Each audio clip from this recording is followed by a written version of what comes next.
بنا ما كنا مشركين وانظر كيف كذبوا على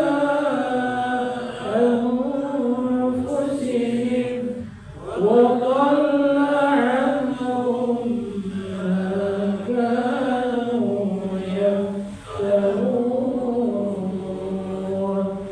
ومنهم من يستمع إليك وجعلنا على قلوبهم أكنة أن يفقهوا وفي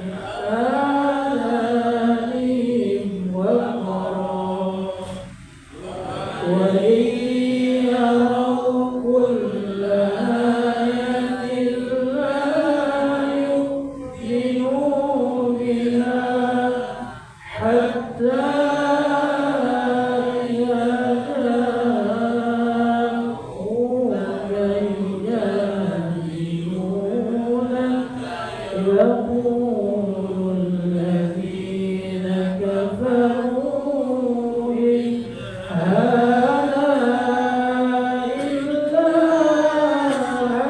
أساطير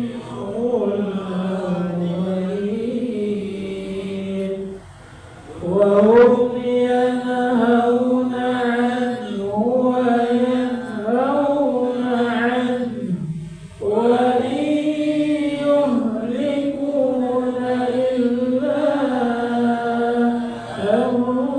أنفسهم وما يشعرون ولو ترى إذ وقفوا على النار فقالوا يا ليتنا نرد ولا نكذب بآيات ربنا ونكون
warahmatullahi wabarakatuh. Waalaikumsalam warahmatullahi wabarakatuh. Alhamdulillah. Alhamdulillahirabbil alamin wassalatu wassalamu ala asyrofil anbiya'i wal mursalin wa ala alihi wa sahbihi rasulillahi ajma'in amma ba'du. Allahumma shalli ala Muhammad wa ala ali Muhammad. Yang sangat kita hormati Al-Ustaz Al-Mukarram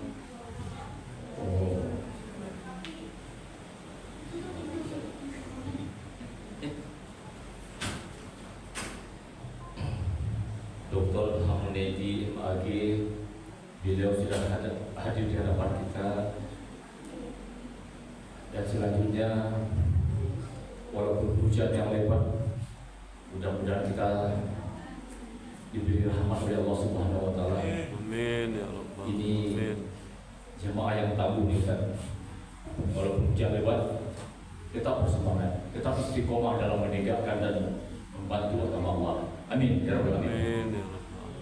Dan tidak banyak mukadimah, kita persilakan kepada Ustaz dengan waktu yang tepat. Ya, Ustaz silakan.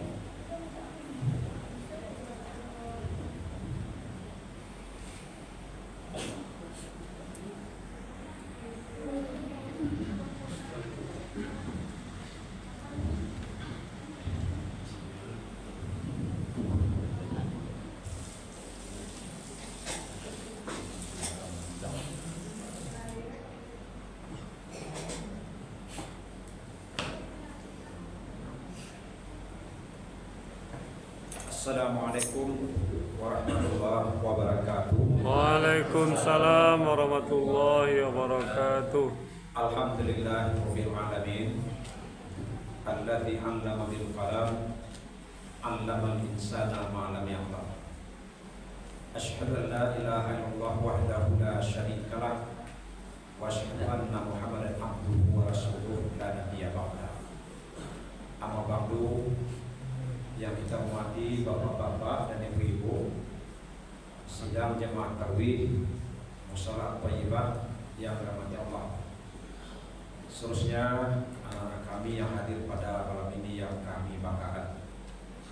Puji syukur kita ucapkan pada Allah Subhanahu wa taala atas izinnya kita dapat berkumpul di malam ini pada malam ke-28 di bulan Ramadan 1446 Hijriah.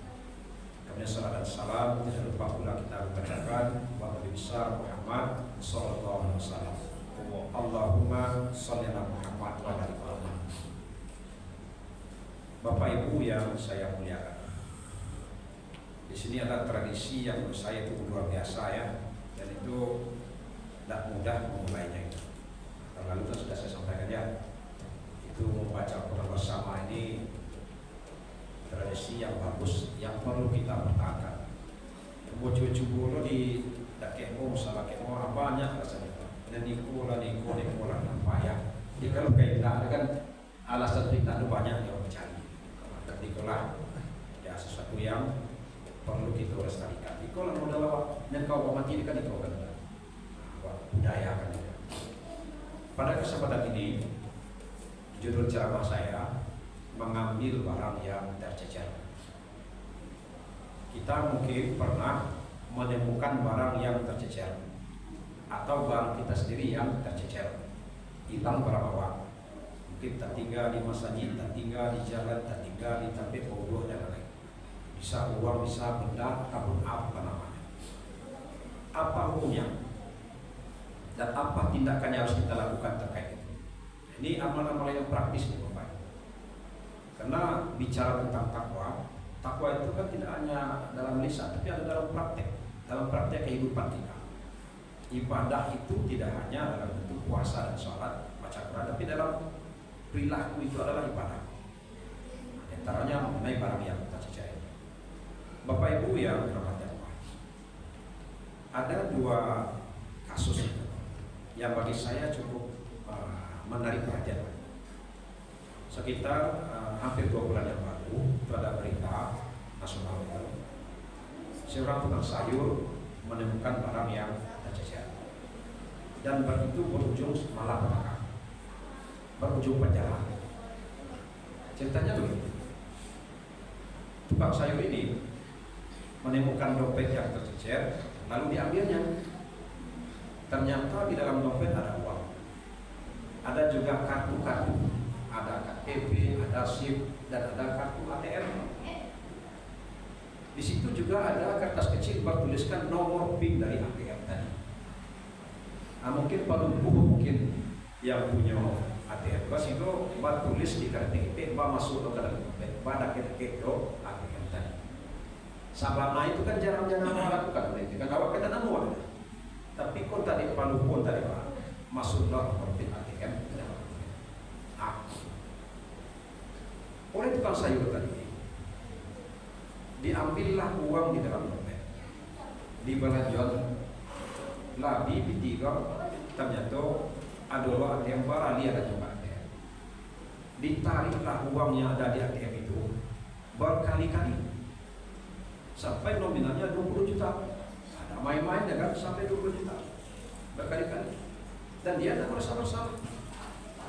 Entah karena dia memang mentalnya tidak bagus atau memang karena dia tidak tahu lah. Yang jelas itu dilakukan. Orang yang kehilangan dompet tentu melapor ke polisi karena ada kartu-kartu. Itu kehilangan SIM, untuk mau SIM hilang kan perlu ada laporan polisi. Mau urus KTP hilang kan perlu ada laporan polisi. Oleh polisi itu diselidiki, apalagi ada uang. Mengambil uang dari ATM kan jejak digital ada di situ, kapan diambil, jamnya, tanggalnya, menit, detik, jumlah uang, lokasi, kan lengkap semuanya di sana. Ada pula di situ CCTV yang waktunya itu timingnya kan bisa disesuaikan ya. Jam sekian, kan dicocokkan itu nomor slip yang ada di waktu yang ada di slip dengan CCTV. Pendek kata, ditangkaplah tukang sayur karena ada bukti-bukti jejak digital dia yang mengambil uang. Ditangkap, dijadikan tersangka dan dipenjara tukang sayur tadi akibat dari mengambil dompet yang tercecer. Bapak Ibu yang terhormat, jadi di situ ada pembelajaran bagi kita bahwa secara hukum pidana kita ada pasal-pasal yang bisa menjerat kita secara pidana kalau menemukan barang orang lalu kita kuasai dimiliki. Itu pelajaran untuk kita semua. Bisa awak dulu pasal kecil atau ada lagi sekitar tahun lalu itu viral juga di TV nasional. Seorang cleaning service di Bandara Soekarno-Hatta, perempuan, lalu menemukan dompet, tas kecil lah, bukan dompet tapi tas kecil, tertinggal di kamar mandi di Bandara Soekarno-Hatta. Di dalam dompet ada banyak surat-surat, termasuk ada cek bernilai 35 miliar. Seperti viral di TV nasional, bisa dilacak di Google, bisa ditengok lagi. 35 miliar nilai ceknya. Tapi karena kejujuran tukang cleaning service tadi, tidak mau dia menguasai barang. Berbeda aja tukang sayur tadi dilaporkan kepada pimpinan perusahaan yang mempekerjakan dia di situ. Kan ada unit di perusahaan, kan ada kan cleaning service, kan ada outsourcing apa namanya. Melapor dia kepada pimpinannya sampai ke otoritas bandara tentang barang telepon tadi. Oleh otoritas bandara diviralkan secara nasional itu, karena di televisi itu saya masih ingat di TV One, karena luar biasa gitu. Luar biasa kejujuran seorang cleaning service menemukan cek senilai 35 M, lalu dia kembalikan. Luar biasa aja di situ. Ketika diviralkan secara nasional, ternyata barang itu dimiliki oleh seorang pengusaha sawit dari Jambi. Datanglah pengusaha tadi menjemput barang yang tercecer. Karena kejujuran cleaning service tadi oleh pemilik barang itu, dia dikasih hadiah uang dalam jumlah besar, tapi tidak disebutkan nominalnya. Kira-kira dikatakannya begini, kejujuran ibu terlalu mahal untuk dibayar, tidak bisa dinilai dengan uang kejujuran yang ibu miliki. Tapi inilah sebagai tanda terima kasih saya atas kejujuran ibu. Bukan ganti kejujuran ibu tidak bisa dinilai. Tapi ini sebagai tanda terima kasih, apresiasi saya kepada kejujuran ibu. Oleh perusahaan yang mempekerjakan dia, dijadikan dia supervisor, naik ke sedikit. Tadinya cleaning service, nah sekarang jadi supervisornya dia lagi mengontrol cleaning service sampai sekarang, sampai viral secara nasional. Bertolak belakang dengan cerita pertama tadi. Tukang sayur mengambil dompet, dibelanjakan uangnya, ditarik ATM. Kalau ini, ya, kejujuran. Jadi dua perilaku yang bertolak belakang terjadi. Dan itu pelajaran kita. Nah, apa hukumnya menurut agama mengambil barang tercecer? Kalau secara hukum di masyarakat kita, hukum sosial, hukum pidana kita jelas itu kan. Kalau secara agama Islam, ada hadis yang diterima dari Zaid bin Khalid. Dia bercerita, Nabi SAW ditanya sahabat tentang hukum mengambil barang yang tercecer. Kata Nabi, kamu kenali barang itu. Kalau uang, pastikan berapa nominalnya. Kalau ternak, pastikan apa identitasnya. Atau kalau mungkin HP, barang segala macam, pastikan identitasnya. Lalu kamu mesti mengumumkan kepada orang banyak selama 1 tahun. Dalam rentang 1 tahun itu, seandainya datang nanti pemilik barang itu, kamu wajib mengembalikannya. Tapi setelah 1 tahun tidak datang pemiliknya, kamu boleh memilikannya. Boleh awak memiliki. Kalau kalian beda awak boleh, kalian orang jadi boleh memiliki setelah 1 tahun. Tapi diumumkan di tempat umum, di tempat yang ramai. Kalau kita bisa di musola, bisa di masjid, apalagi kini ada medsos kok banyaklah WA grupnya, bisa disampaikan di situ. Mungkin TC besok HP orang jam tangan di kamar mandi, jangan beda, umumkan siapa yang punya ini, atau tertinggal di kertas ketik tas mungkin di masa musola, jangan dimiliki, tapi diumumkan. Atau contoh lainnya, lapih ayam orang masuk ayam ke rumah awak, nah kan bisa saja kan? Gabungnya yang awak, atau nyasar ke kakak awak, atau masuk ke dapur awak. Ya tidak biaya yang langsung. Agak tahu ke orang si ayam punya ayam, atau kok kambing pergi besok ada lapih kambing kan masuk ke rumah awak, jangan dijual kambing. Umumkan selama 1 tahun. Tidak bisa awak minta tolong ke orang yang bisa. Taruh lawan apa dia minta tolong awak PRT, minta tolong awak pengurus musola, pokoknya kan bisa minta bantuan. Tolong umumkan, ambo menemukan barokah, tolong umumkan kepada bapaknya. Itu prosedurnya. Termasuk juga begini, bahas seandainya dia teoto atau ambo naik bus, lalu ada barang tensi, apa caranya? Dia amanah kepada awak bus itu. Jangan ada sopir, ada stoppernya. Kalau kau ingin menyelamatkan, dia amanah ginya. Aku ada barang tensi, tolonglah dia kembali. Kalau inyo nanti yang nyerep, tanggung jawabnya dengan Tuhan. Tak jawab, tanya kau apa? Awak sudah berupaya menyelamatkan barang-barang yang tercecer. Jadi kalau soal teknis itu kan bisa diatur ini ya. Yang penting ada niat mulia kita membantu orang yang barangnya kecil. Gadang pahalanya manorong-rong. Itu mutakin itu. Di perilaku orang bertakwa itu salah satunya itu. Ada panggilan hatinya, panggilan nuraninya menemukan barang tadi. Tak bayang ninyo bahwa menderitanya orang yang punya. PT 1.000 rupiah tadi ya perlu diumumkan setahun, tapi PT 500 rupiah ya tidak perlu. Pak RT mengumumkan di WA terus setahun kan ya. Lalu tiba 1.000 ada waktunya jumlahnya kecil kan ya. Tapi karena barang berharga sifatnya, nah itulah perlu kita berpikir. Ada lagi yang boleh kau Ustaz ya. Aku pernah dapat PT 200.000. Aku terakhir kawan-kawan di kadainya makan bubahin sebenarnya. Lepas palu aja. Kecil kita apa kanyang kau pakanya tapi berpikir apa siapa punya piti jajan piti kau piti utang pula jajan pemulung dia punya kan kumpul barang bekas najwa aja piti itu nilainya tidak ada berpikir sejauh itu kan entah doanya dijualnya jadi kan piti itu nilai atau pergi orang macam-macam kan kemungkinannya ada videonya biko nyoba karajo, ada waktu kan pak karajo Senin sampai Sabtu, habis hari Sabtu gajian, kan banyak orang itu dah. Lama nungguan lah istri api tidurlah nih hilang jalan. Tapi jawab, apa nanda berpikir saja itu? Nah, makanya orang yang mutakin itu yang mulia niatnya, dia berpikir jauh.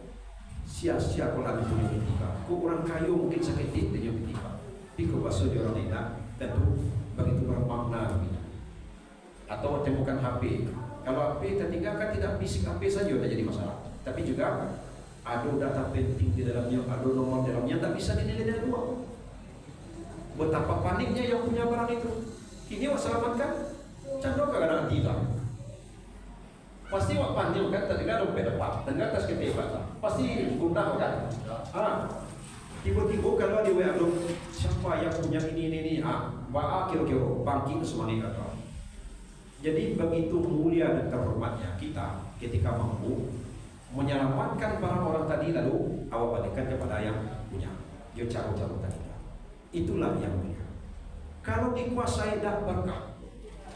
Malah kalau diketahui aparat, itulah contohnya tadi di penjara kan. Taruhlah kini tidak tahu orang lain sama dapat nyudak berkah. Piti dapat, piti murid itu tidak berkah. Bisa-bisa banyak hilang pada.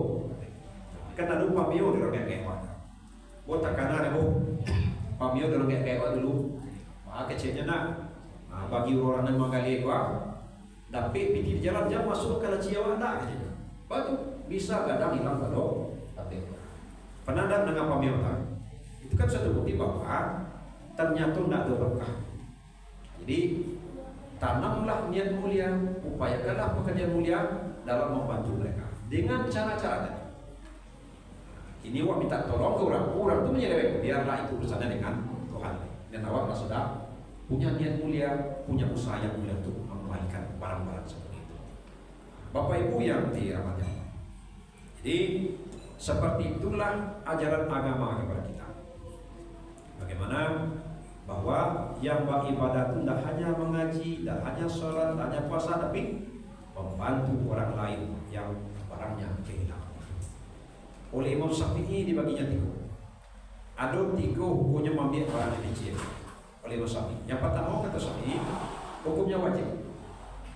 Wajib hukumnya mengambil kalau barang itu bukan di tempat yang tidak aman, di jalan kadang, atau tempat yang dirawat tidak aman. Dan kalau ada awak selamat orang lain menyembah, wajib dia awak mengambil, lalu awak selamatkan dan diumumkan. Yang kedua sunat hukumnya mengambil. Kapan? Kalau barang itu ditemukan di tempat yang aman, ditemukan di musola. Awak yakin tak ada orang kalau awak ambil, ada orang yang lain kan ambil dah. Dia elok saja maksudnya mungkin orang ambil, tak tipi orang melihat ambil misalkan. Keyakinan awak aman barang itu kalau disebut tadi kan. Maka sunat hukumnya mengambil. Yang ketiga, haram hukumnya mengambil kalau awak khawatir tak bisa menahan diri awak untuk menguasai barang. Kau ambil janta jual dia mau ambil, atau kau pilih janta barang jual dia mau pilih. Khawatir awak akan melakukan penyelewengan kalau barang lebih, maka tadi itu kata Syafi'i haram hukumnya mengambil. Jadi 3 itu. Jadi kalaupun ada 3 macam tadi, kalaupun diambil tujuannya satu, menyelamatkan agar sampai kepada orang yang memilikinya. Itulah contohnya tadi ya, dalam kehidupan nyata di dunia saja, seperti CS yang di Bandara Suta kita sebutkan tadi itu, dibaliknya dia hadiah dia yang punya barang dan dipromosinya posisinya oleh perusahaan yang mempekerjakan. Sampai dikatakan ini tidak cukup menghargai kejujuran itu. Kejujuran itu terlalu mahal untuk dihargai. Tapi inilah sebagai apresiasi kami kepada kejujuran yang memiliki. Begitu. Candua kadang tiba. Ketika awak bantu yang ketika nyebudah gulana nyumpan yang mencari barang yang kecil, kini tiba-tiba iko berapa? Candua kadang. Dan ketika mengumumkan tadi, tentu harus ada taktik pula di kita. Jangan sampai diumumkan saat detail-detailnya. Saya punya dompet ada sabit warna dompet. baraisinya jangan sampai itu itu.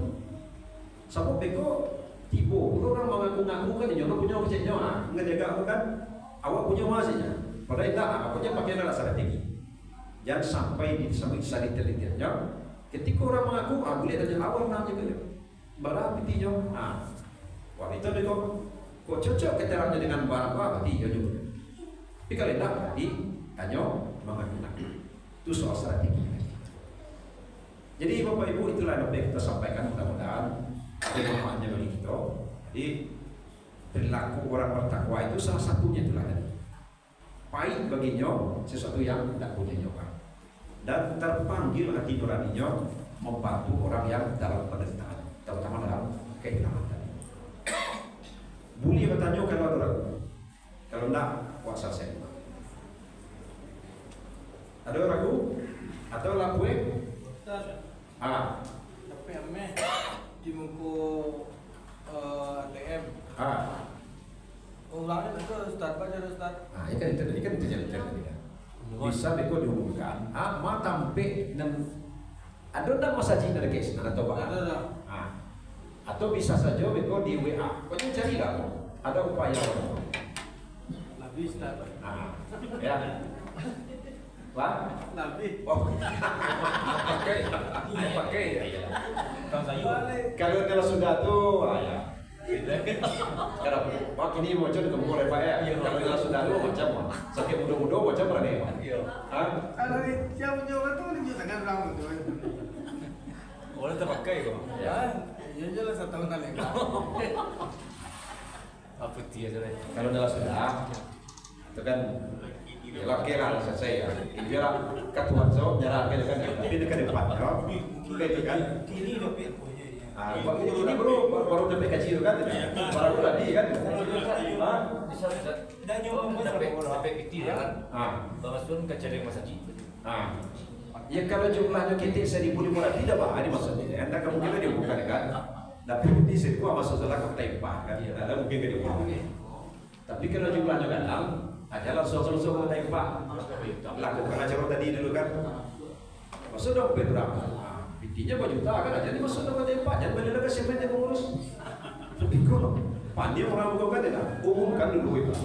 Lalu prosedur ini. Kecuali kok nesa kita sedikit. 500 saya pada titik lah itu. Ayam tadi Ustaz. Yang tadi itu aja. Batal juga cuma awak. Diumumkan itu maksudnya. Ada para beli yang punya ide Ustaz. Itu bentuknya diumumkan. Saya perlu dan sampai saat ditelitinya itu bentuknya kok ada perlu disampaikan. Saya ada dan kilo ayam. Itu dia. Itu batal dulu sih sampai awak. Iya. Ya, yang betul juga bagaimana? Itu yang bertanduk kan juga. Dia mana terserah cuma. Tapi kalau di samping sanitirnya itu warnanya apa itu mengaku nilai kan. Tapi dia rupanya saya bilang ada orang punya ada punya masih baru ditanya. Dulu tiba niru itu ikut cerita. Jadi kan kalau masa lalu juga macam ya. Tapi ke depan itulah kira-kira ya. Ke depan kok jadi pelajaran bagi jadi amalan bagi. Taruhlah jelas sudah ada tahu, oke. Jelas saja. Tapi ke depan itulah.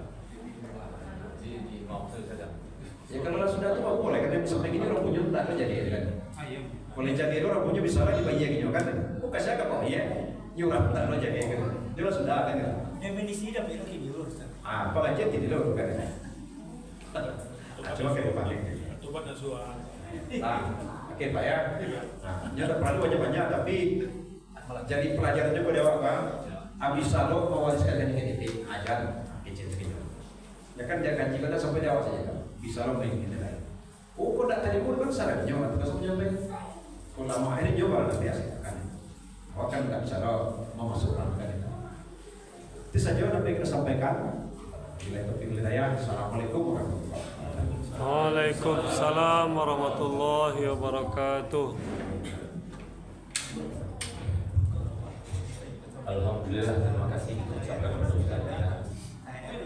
Tadi kita telah diberi rezeki oleh Allah bagaimana kejujuran itu sangat mahal harganya, tidak bisa dibayar dinilai dengan uang. Mudah-mudahan ini bermanfaat untuk kita. Wabillahi taufiq wal hidayah. Assalamualaikum warahmatullahi wabarakatuh. Waalaikumsalam warahmatullahi wabarakatuh.